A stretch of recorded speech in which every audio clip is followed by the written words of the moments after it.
Moving on to your views on modern politics, what do you think about the way that Congress has been working recently and it's being tied up? Well, it's not good, but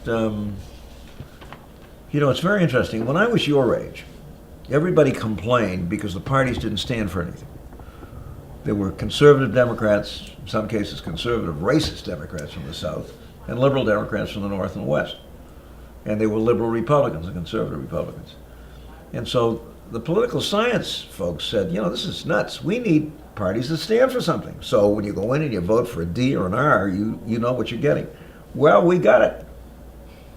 Here it is. What do you think of it? Now people say, hey, why can't these folks get along, and why can't we find some consensus and all that kind of stuff?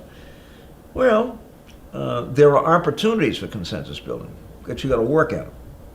I think immigration reform is one of them.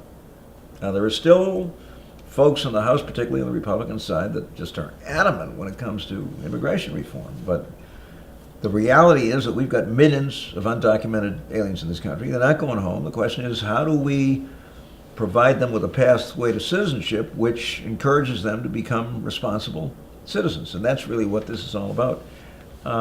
Investing in public infrastructure. We desperately need it. I mean, collapsing bridges in Seattle and Minneapolis. What is this? I mean, there's no Republican or Democratic approach to infrastructure. I mean, you got to invest in this stuff. I think that's an area where we can achieve a certain amount of common ground.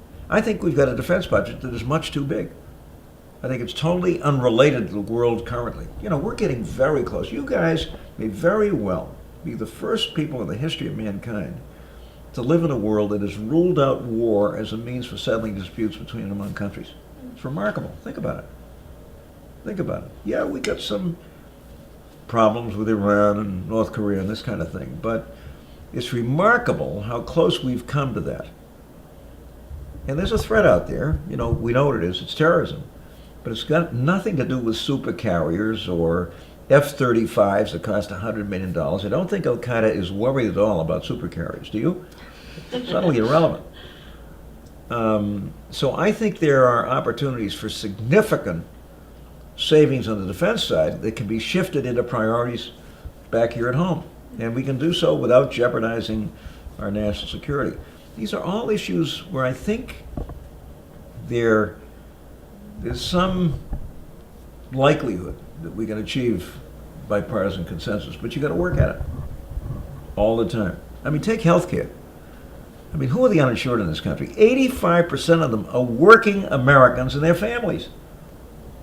This isn't a welfare program, the Affordable Care Act. This is for working Americans.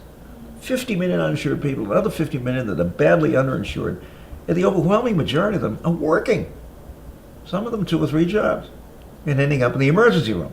Well, they ought to be going to see a doctor, right, with decent health care. I'm not sure my party has done a very good job of explaining that. This is not another welfare program. This is a question of whether working Americans and their families are going to have decent, affordable health care. And I think it's a national disgrace that they don't. Now, if you go and take a poll tomorrow, ask the American people, should working Americans and their families have decent, affordable health care? What do you think the number looks like? 93% say yes. I mean, it's overwhelming. If we can frame this issue as one where we're talking about health care for working Americans and their families, I think our chances of getting broad support for this kind of thing are a lot better than they have been, because we haven't been saying that. And that's the reality here. So that's what you kind of look for all the time. Are there opportunities to bring people together around issues where there's broad public agreement?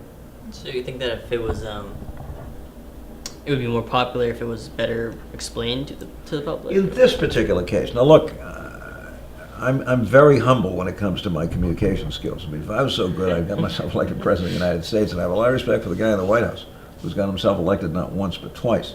He's a brilliant communicator. But I do think how you frame an issue is very important. And I think that's the central issue when it comes to health care in the United States is working Americans and their families. Because, if you're on public assistance, you get Medicaid. You get health care. Isn't that ironic? If you're on welfare, you get health care. But if you're working, There's no guarantee that you can have health care. We're the only advanced industrialized nation in the world that doesn't do that. It's a matter of course. So I think how you frame the issue is very important.